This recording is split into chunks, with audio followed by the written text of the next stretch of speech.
Afinal, por que devo pedir intercessão aos santos? Por que devo pedir intercessão ao santo se eu posso ir direto a Deus? Por que devo pedir intervenção a ser humano de carne se eu posso ir direto a Deus? A resposta de tudo não está na Bíblia, a Sagrada Escritura. Mostre-me uma passagem bíblica que me prova que pode-se pedir intervenção dos santos para alguma coisa. É isso que nós vamos ver hoje dentro da própria Sagrada Escritura e com uma reflexão também desse vídeo. Salve Maria Imaculada, que Deus te abençoe. Seja muito bem-vindo a mais um vídeo aqui do canal. Você que não é inscrito no canal, se inscreve aqui no canal. Deixe sua curtida e comenta também aqui embaixo o que achou do vídeo e compartilha. Porque quem compartilha também evangeliza. Vamos estar fazendo essa reflexão hoje sobre o ensinamento da Mãe Igreja. Afinal, por que eu devo pedir intercessão do santo? Para começar, eu lhe recomendo pegar papel e caneta para que a gente possa fazer um pequeno aprofundamento bíblico. Podemos colocar até nesse vídeo que possa ser uma pequena formação bíblica para que você comece a entender mais profundamente, com base na Sagrada Escritura, sobre esses ensinamentos. Lembrando para você que me acompanha que eu não sou católico porque leio a Bíblia. É o contrário. Eu leio a Bíblia porque eu sou católico. A resposta de tudo nem sempre estará na Bíblia. Mostre-me na Bíblia a palavra Trindade. Não tem palavra Trindade na Bíblia. Deus Trindade não tem. No entanto, eu tenho a sã certeza de que Deus Pai, Deus Filho e Deus Espírito Santo é a Trindade e não precisa ter isso na Bíblia. Existem muitas coisas que não estão na Bíblia, onde o próprio Jesus fala, muitos outros milagres realizou, que livro algum do mundo era capaz de preencher, de encher a Bíblia. Então, nós católico apostólico romano, além da Sagrada Escritura, temos por base a Sagrada Tradição e o Sagrado Magistério. Qual é a três pilastras que sustenta a Mãe Igreja? Sagrada Tradição, Sagrada Escritura e Sagrado Magistério. Não apenas a Sagrada Escritura. A Sagrada Escritura é um tripé, pois antes da Sagrada Escritura existia a Sagrada Tradição. Lembrando que o Papa Dámaso ordenou ali a São Jerônimo, né, ali fazer a primeira tradução da Bíblia Vulgata, né? Então, com base nisso, nós vamos começar a entender que não é só a Bíblia basta, mas conhecer a tradição e os dogmas infalíveis ali de 2000 anos da nossa Mãe Igreja. Você que está em sua casa, tem acesso à sua Bíblia, pegue sua Bíblia no livro de Apocalipse, no capítulo 5, no versículo 7. Apocalipse, capítulo 5, no versículo 7 vai dizer assim: veio, recebeu o livro da mão direita do que se assenta ao trono. Agora o importante, atenção, Apocalipse capítulo 5, no versículo 8 fala assim: quando recebeu o livro, os quatro anciões prostaram-se diante do Cordeiro, tendo cada um cítaras e taças de ouro, cheia de perfume, que são as orações do santo. Repito, Apocalipse capítulo 5, versículo 8. Cítaras e taças, cheio de ouro e perfume, que são as orações do santo. Aqui, a Sagrada Escritura claramente nos mostra que as orações dos santos chegam à sala do trono de Deus. As orações do santo chegam ao conhecimento de Deus. As intervenções e intercessões do santo alcançam de Deus muita graça. A intervenção de Deus, o pedido dos santos, nós podemos ver. Vamos começar a citar a Sagrada Escritura. Primeiro, nós vamos entrar aqui no primeiro exemplo da própria Sagrada Escritura. Como é que os santos em vida puderam intervir no milagre, em alguma coisa na vida da pessoa? Poderia ter pedido direto para Deus. No entanto, Deus quis que houvesse alguém para que se fosse intermediário entre o próprio Deus e também as pessoas. Vamos, por exemplo, por base, começando em Êxodo, no finalzinho do capítulo 19 e no princípio do capítulo 20. Abra sua Bíblia, a Sagrada Escritura, no livro de Êxodo, no finalzinho do capítulo 19 e ali no princípio do capítulo 20. Nós vamos notar que nesse percurso, o profeta Moisés, ele está ali sobre o monte, onde há a manifestação divina de Deus, o cume do Monte Santo. Então Deus, ele começa a se comunicar a Moisés, fazendo Moisés ali, inclusive onde surgiu as tábuas com os 10 mandamentos da lei de Deus, por meio de Moisés. Deus escreveu com o seu próprio dedo os 10 mandamentos. Você pode ir analisar a Sagrada Escritura. E Deus ele quer, é a vontade de Deus, não que Deus precise do homem, mas Deus quer, está na vontade de Deus. Vai brigar com Deus?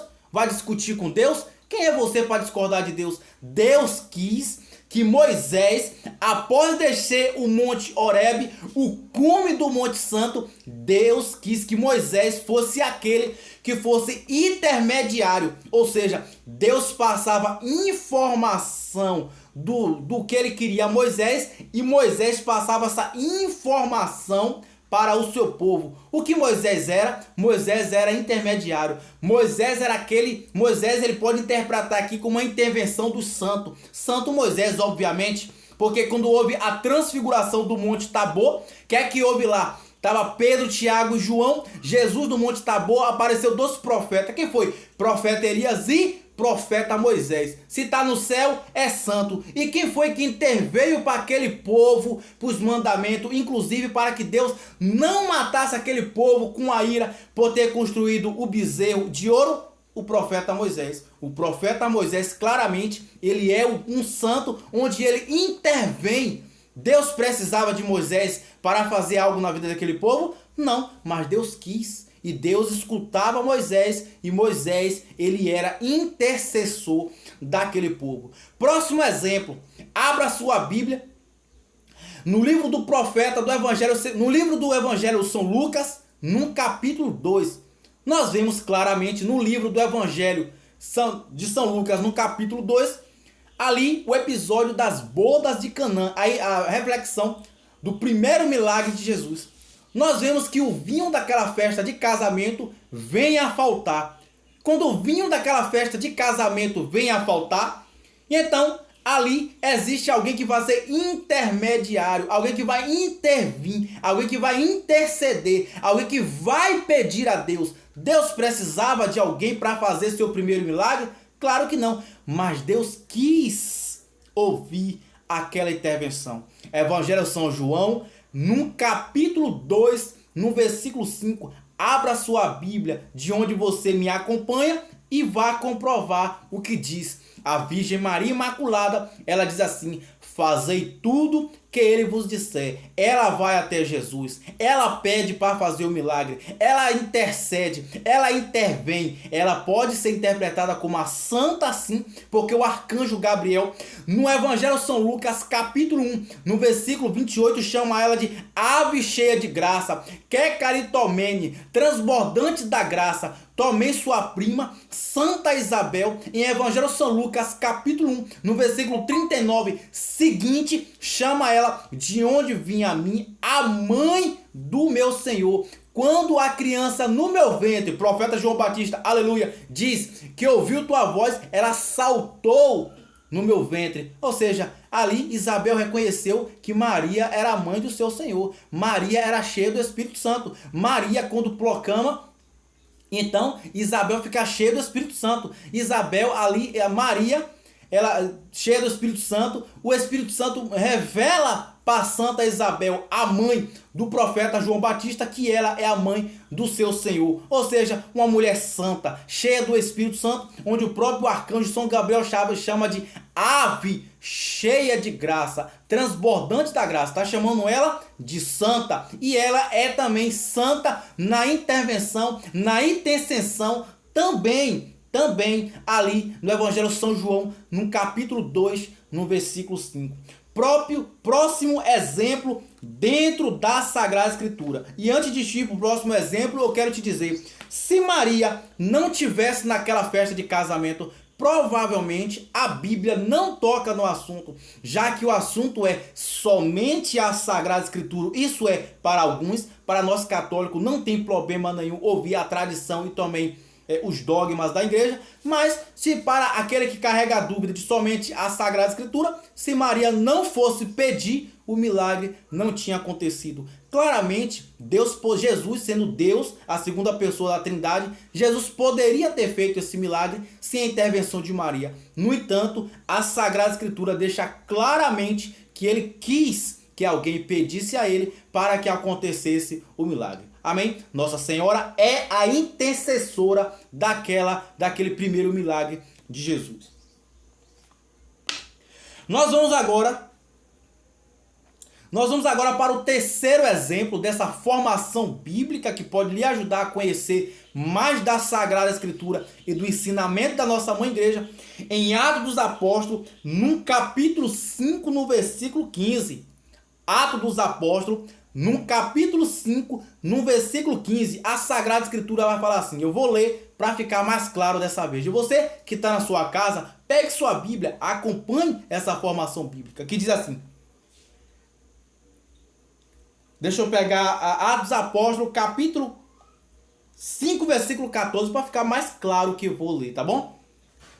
Cada vez mais aumentava a multidão dos homens e mulheres que acreditavam no Senhor. Atos, capítulo 5, versículo 15. De maneira que trazia os doentes para as ruas e punhavam-os em leito, macas, a fim de que quando Pedro passasse, a menos sua sombra cobrisse algum deles.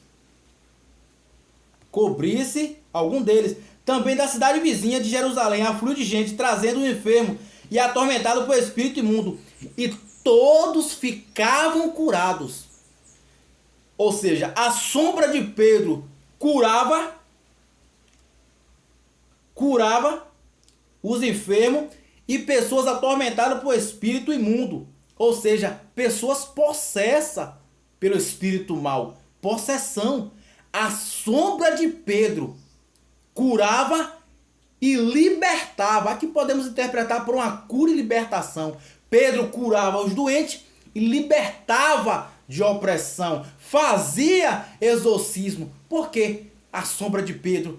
Ora, se é somente Jesus que pode fazer o milagre, por que Pedro, aqui claramente em Atos dos Apóstolos, no capítulo 5, versículo 15 e versículo 16, está me informando que a sombra, detalhe, não estamos falando que Pedro impôs a mão, Pedro orou, Pedro ia só passando, minha gente. E a sombra de Pedro curava e libertava. Pedro é Deus? É uma heresia. Pedro não é Deus. Pedro é Jesus? Pedro não é Jesus. E por que Pedro curava? Somente Jesus para falar. Mas dá para entender claramente que a intercessão dos santos pode causar muito. E Pedro, ele não era Deus, mas claramente Deus agia por meio de Pedro. Deus quis agir por meio do pedido da Virgem Maria nas bodas de Canaã, no livro de São João, capítulo 2, versículo 5. Deus queria agir por meio do pedido de Moisés, ali no livro do Êxodo, no capítulo 15. Vamos para mais um exemplo, para que a gente possa sair daqui bastante catequizado dentro da Sagrada Escritura. Amém. Você que está em sua casa, tem a Bíblia, abra sua Bíblia em Atos dos Apóstolos, no capítulo 19, no versículo 11.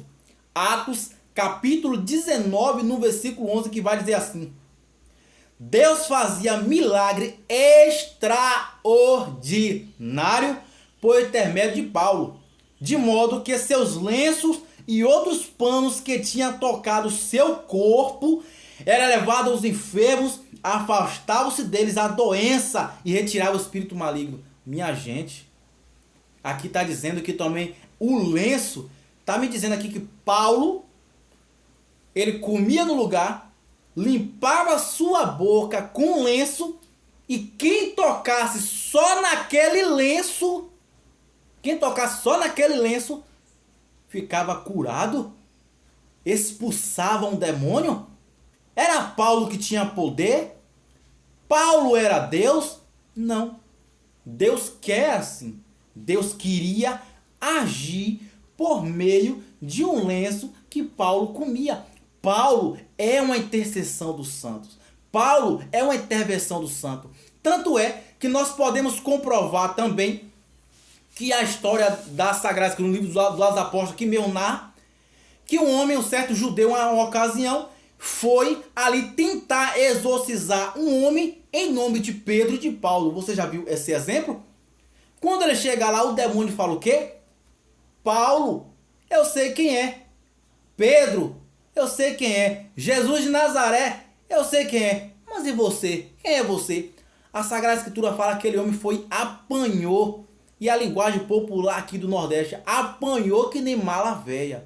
Então, podemos dizer claramente que Paulo não é Deus, mas Paulo é uma intervenção viva, uma intercessão dos santos. Como diz o livro do Apocalipse, capítulo 5, versículo 11, a oração dos santos que chega à sala do trono de Deus. Quer mais exemplo? Tem tanto na Bíblia. Vamos ali para o profeta Eliseu, que quando o profeta Eliseu ele morre, aí joga o profeta Eliseu ali na cova. O profeta Eliseu, seu corpo é consumido, fica só os ossos. Joga-se o corpo de outra pessoa morta, a pessoa só em tocar nos ossos do profeta Eliseu volta à vida. Profeta Eliseu é Jesus, profeta Eliseu é Deus. Não é só Deus que faz milagre. No entanto, Deus quis honrar tão profundamente o profeta Eliseu que o Espírito Santo, a terceira pessoa da Trindade, se fazia presente até mesmo nos ossos daquele profeta após seu falecimento. Tem mais exemplos, Jean? Ora, mais diversos. Para o vídeo não ficar extenso, eu tenho que parar por aqui, para que a gente possa entender que Deus age como quer, do jeito que quer, da pessoa que quer. A intervenção dos santos acontece. E aquela, não, Jean, e aquela conversa de que quando a pessoa morre, vai ficar dormindo. Como é que pode alguém que está dormindo falar com Deus, isso e aquilo? Meu irmão e minha irmã, outra passagem bíblica que você deve anotar e estudar na sua casa. Abra sua Bíblia no livro de Hebreus, no capítulo 9, no versículo 27. Atos dos Apóstolos 9, 27. Atos dos Apóstolos, não, perdão. Hebreus, capítulo 9, versículo 27. Vai dizer o quê? Morremos uma só vez, imediatamente seremos julgados. Então esqueça essa história de que morreu vai dormir. É mais uma heresia de algumas seitas por aí. Quando você morrer, você não vai dormir, você vai ser julgado. Segundo a Coríntios, capítulo 5, no versículo 10. Todos nós compareceremos no tribunal de julgamento de Deus. Atos dos Apóstolos, capítulo 7, no versículo 56, vai dizer: Estevão estava para ser apedrejado e viu o céu aberto pelo lado de dentro e viu à sua direita Deus Filho, Jesus do lado de Deus Pai, ali com a coroa pronto para coroar Estevão. Que coroa é essa? O apóstolo São Paulo não dá umas referências. Segundo a Timóteo, capítulo 2, versículo 5. Nenhum atleta será coroado se não lutar conforme as regras. Deu para entender? Os santos podem interceder. Pedro intercedeu. Paulo com seu lenço intercedeu, Pedro com a sua sombra, a Virgem Maria foi pedir diretamente a Deus. E quando a pessoa morre, não vai dormir, mas faz parte do corpo místico de Deus. O céu não é outra coisa se for Deus, onde Cristo é o cabeça. Se Colossenses, no capítulo 1, no versículo 18, diz que Cristo é a cabeça do seu corpo, que é a igreja. Ora, a igreja visível e a igreja celeste não é diferente. A igreja celeste, Cristo continua sendo cabeça, e os santos são parte do corpo de Cristo. Ele pode intervir por você, ele pode pedir por você, você pode pedir intercessão ao santo, você pode clamar ao santo, não há problema nenhum com isso. E isso não está dizendo que você está colocando algo no lugar de Deus. Pelo contrário, você está se sentindo, você está se colocando no seu lugar com muita humildade, entendendo que às vezes nós não podemos ir direto até Deus, mas temos que ir por intervenções a alcançar a Deus. Por quê, Jean? Porque Deus quis assim.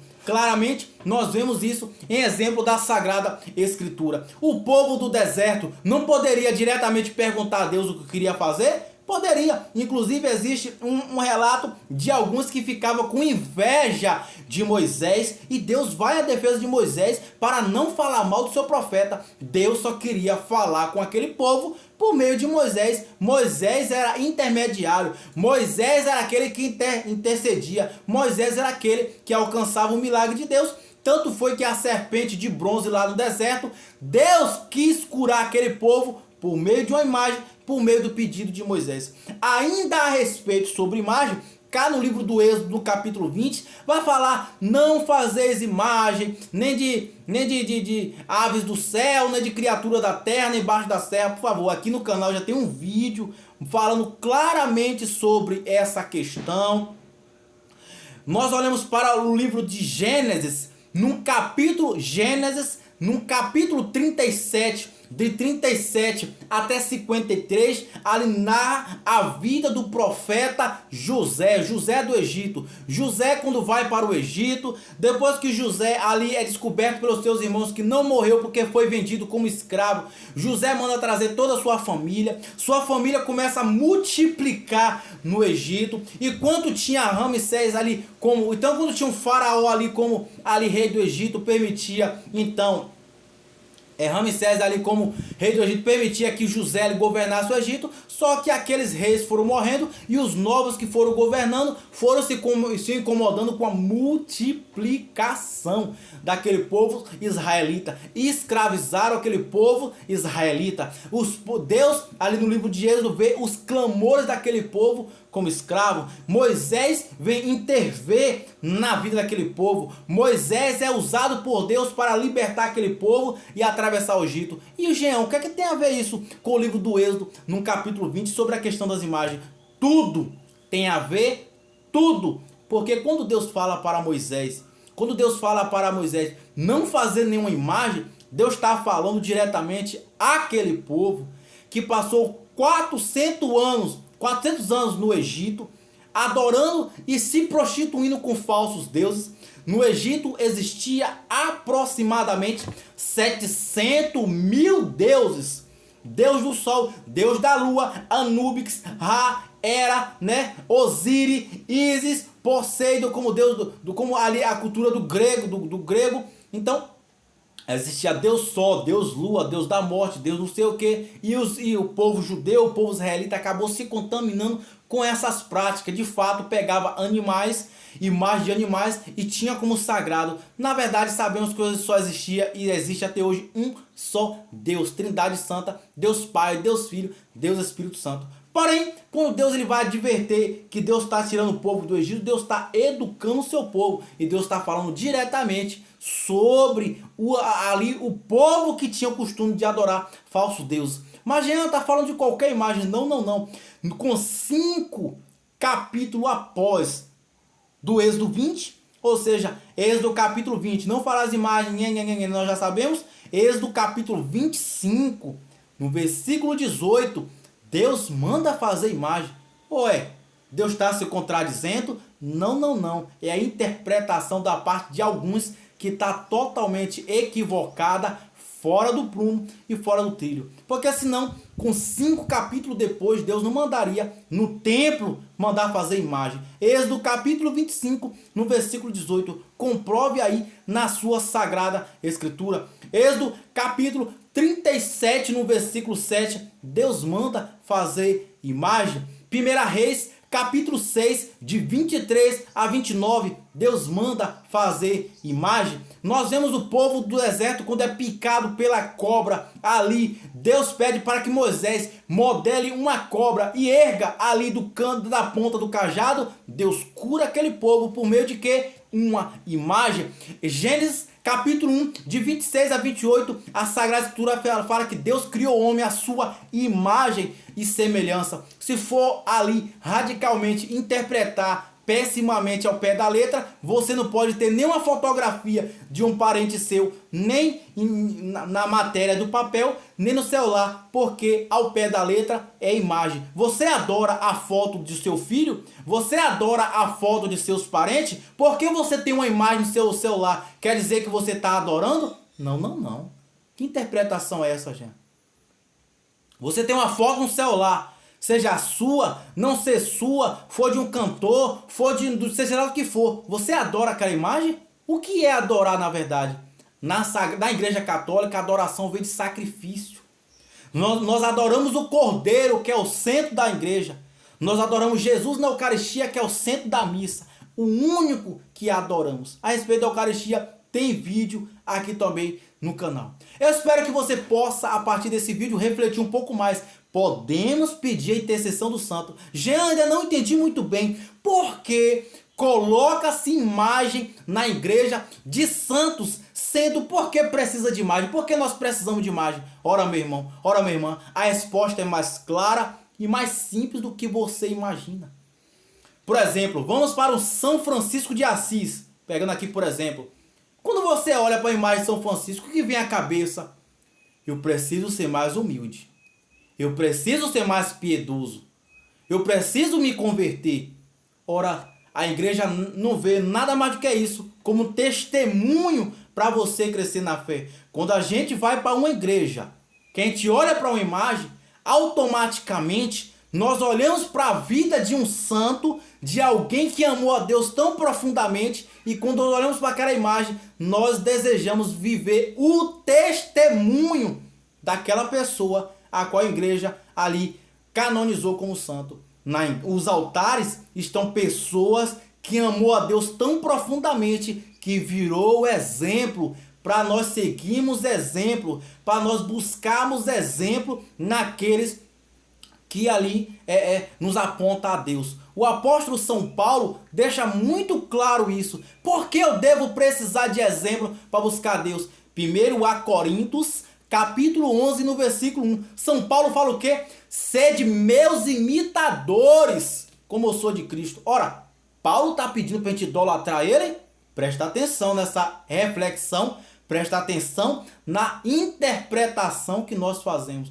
Paulo não está pedindo ninguém para idolatrar ele. Sede meus imitadores. É isso que a gente faz com as imagens dos santos que estão no altar. Nós imitamos as virtudes, imitamos as pessoas que souberam viver a Deus, imitamos os passos delas. Por quê? Porque a igreja interpreta que essas pessoas foram para o céu. A igreja entendendo que ela foi para o céu, eu também desejo ir para o céu, então devemos imitar a virtude dessas pessoas. Aqui atrás nós vemos a imagem claramente de quem? Santa Dulce dos Pobres. Por que uma imagem? Por que aquela fotografia ali? Quando eu olho para aquela foto, o que é que eu lembro? Nossa, Santa Dulce foi uma mulher de intensa caridade. Santa Dulce teve muito amor para os pobres. São Mateus capítulo 25 fala o quê? Quando vier o Filho do Homem, foi aqueles que o quê? Viste com fome, deste de comer. Vimos com sede, demos de beber. Vimos nu e vestimos. Olhamos para Santa Dulce, nós olhamos do Evangelho de São Mateus capítulo 25. O que ela é para o cristão? O que ela é para o católico? Um exemplo, um testemunho, uma virtude, uma virtuosa. Quando olho para Santa Dulce, eu lembro que eu sou muitas vezes orgulhoso. Eu lembro que muitas vezes eu não tenho a humildade que ela tem, a caridade, o amor ao pobre, talvez até o amor a Deus. Por isso a igreja lembrou e canonizou ela como santa. Como podemos entender? Jean, e por que podemos pedir intercessão a Santa Dulce e não direto a Deus? Ora, nós entendemos claramente aqui no livro do Apocalipse, no capítulo 5, no versículo 11, que ali as orações dos santos são como fumaça, são como perfume que chega à sala do trono de Deus, quando um homem ou uma mulher de Deus morre no estado de santidade, que alcança a salvação de sua alma. Já vimos claramente, com base em Hebreus, no capítulo 9, no versículo 27, que ninguém vai dormir, vai contemplar a face do Criador. E eles podem sim, a igreja deixa claro que os santos, eles estão unidos a Deus, no corpo de Deus, eles podem pedir a Deus por você. As almas do purgatório são santas, ela pode pedir por você. Santo Tomás de Aquino, doutor angélico, doutor da igreja, vai dizer que nós devemos aproveitar, entender e degustar da grandiosíssima intercessão que é o santo. Vamos ouvir o santo doutor da igreja? Não é gente que está falando não, é Santo Tomás. Paciência. Então devemos entender a riqueza hoje, com base na Sagrada Escritura, com o ensinamento dos santos e doutores da igreja, você pode entender, podemos, devemos, necessitamos pedir intervenção, intercessão aos santos da igreja. Nós não adoramos imagem, nós amamos e adoramos somente a Deus. As imagens são fotos, são janelas que nos apontam para Deus. Mas, Jean, não é proibido idolatria? Como é que fica esse assunto mal resolvido? Vamos resolver tudo em um vídeo só. Vamos aprender? De um lado eu tenho ícone, de outro lado eu tenho ídolo. Idolatria é tudo aquilo que ocupa o lugar de Deus. A igreja proíbe idolatria. A igreja proíbe que eu coloque qualquer coisa no lugar de Deus. E isso não fica só para a imagem. Quando você passa a pensar em academia e não vai mais ter um culto de adoração a Deus, você é idólatra da academia. Quando você só pensa no dinheiro, poderia ir para a missa e a celebração de domingo, mas não está indo, isso é idolatria ao dinheiro. Quando você acha que seus bens pode comprar o céu, achando que sua caridade vai substituir seu pecado mortal, é uma idolatria aos seus bens. Quando você ama tanto sua esposa que você não quer mais amar a Deus por causa da sua esposa, você é idólatra com a sua esposa. Você pode idolatrar qualquer coisa que você tira do lugar de Deus. Vamos citar um exemplo muito claro? Vamos sim. Catecismo da Igreja Católica, parágrafo 2182, parágrafo 2183 vai dizer: aquele que falta uma missa. Na ausência de missa, católico, nós sabemos que podemos se dirigir a uma celebração da palavra. Pronto, estamos entendidos. Aquele que falta uma missa e uma celebração aos dias de domingo, baseado no terceiro mandamento da lei de Deus, está em estado de pecado mortal. Catecismo da Igreja Católica, parágrafo 1035. Aquele que morre no estado de um só pecado mortal desce imediatamente ao inferno. Ou seja, aquele que deixa de ir para uma missa, uma celebração de domingo, e coloca qualquer outra coisa sem uma justificação radicalmente, porque não é qualquer justificação. Não é qualquer justificação que você pode dizer: não fui para a missa porque eu não quis. Se você foi para a missa porque se você faltou a missa ou a celebração de domingo, você tinha saúde para ir, tinha transporte para ir, tinha tudo para você e você não foi, para você acordar tarde, você cometeu idolatria por acordar tarde.